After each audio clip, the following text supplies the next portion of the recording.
வணக்கம். நான் உங்கள் அன்பான சயின்டிஃபிக் வேதிக் அஸ்ட்ராலஜர் அஸ்ட்ரோலஜி பேசுகிறேன். நல்லது நினைப்போம், நல்லதே நடக்கும். தொடர்ந்து நம்ம சேனலில் வரக்கூடிய வீடியோஸ்லாம் பார்த்துட்டு இருப்பீங்க நம்புகிறேன். அறிவியல் சார்ந்த கருத்துக்களாக எந்தவித மூட நம்பிக்கைகள் போகாமல் சயின்டிஃபிக் வேதிக் முறையில் நம்ம பார்த்துட்டு இருக்கோம். அந்த அடிப்படையில் இந்த வீடியோவில் நம்ம என்ன பார்க்க போகிறோம் அப்படின்னு பார்த்தா, புதன் திசை உங்களுக்கு நடக்குமே ஆனால் அந்த திசை உங்களுக்கு யோகத்தை கொடுக்க போகிறதா அல்லது அவயோகத்தை கொடுக்க போகிறதா, யாருக்கு எப்படி கொடுக்க போகிறது நம்ம பார்ப்போம்.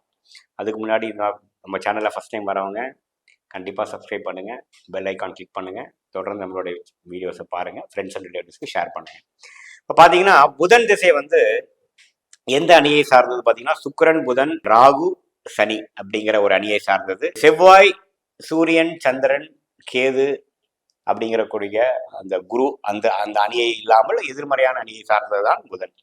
ஸோ புதன் அதோட நட்பு கிரகமாகிய லக்னக்காரருக்கு அருமையான பலனை கொடுக்க போகிறார்.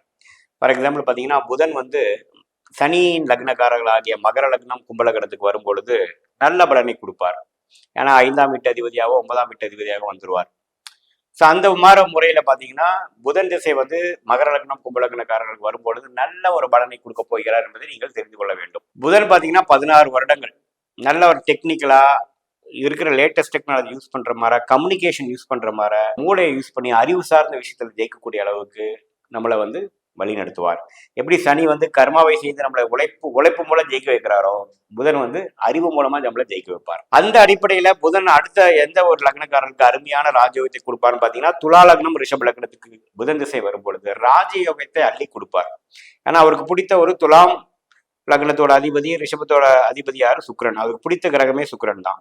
ஸோ அவரோட லக்னத்துக்கு வரும் பொழுது அருமையான ஒரு 16 வருடங்கள் முன்னேற்றம் உள்ள ஒரு காலகட்டமாக இருக்க போகிறது. அதே புதன் பாத்தீங்கன்னா, குரு, சுக்கிரன், பௌர்ணமி சந்திரனின் தாக்கத்தில் இருக்கும் பொழுது நல்ல ஒரு சுபத்துவம் அடைந்து திக்பலம் பெறுந்து நல்ல பலனை கொடுப்பார். அதே ஒரு சனி, செவ்வாய், ராகுவோட பாதிக்கும் பொழுது பலன்கள் கொஞ்சம் குறையும் என்பது நீங்கள் தெரிந்து கொள்ள வேண்டும். அடுத்தபடியா பாத்தீங்கன்னா, புதன் யாருக்கு அவயோகத்தை கொடுப்பார் அப்படின்னு பாத்தீங்கன்னா, இந்த விருச்சிக லக்னம் அண்ட் மேஷ லக்னம்.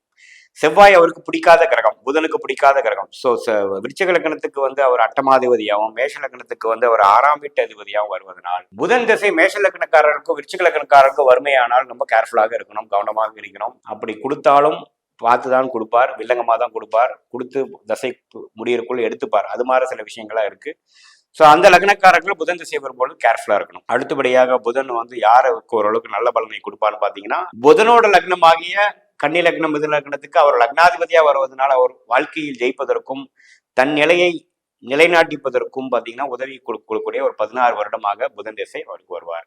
நல்ல ஸ்தான பலம், திக்பலம் பெறும்பொழுது உண்மையுமே நல்ல பலன்கள் கொடுப்பார். ஸோ கடக லக்னத்துக்கும் சிம்ம லக்னத்துக்கும் மிகவும் சுமாரான கிரகமாக நியூட்ரல் பிளானட்டாக வருகிறார். ஸோ அப்படிங்கிறப்போ ஒரு மாதிரி சுமாரான பலன்கள் தான் நம்ம புதன் திசை கடக லக்னம், சிம்ம லக்னத்துக்கு நம்ம எதிர்பார்க்க முடியும்.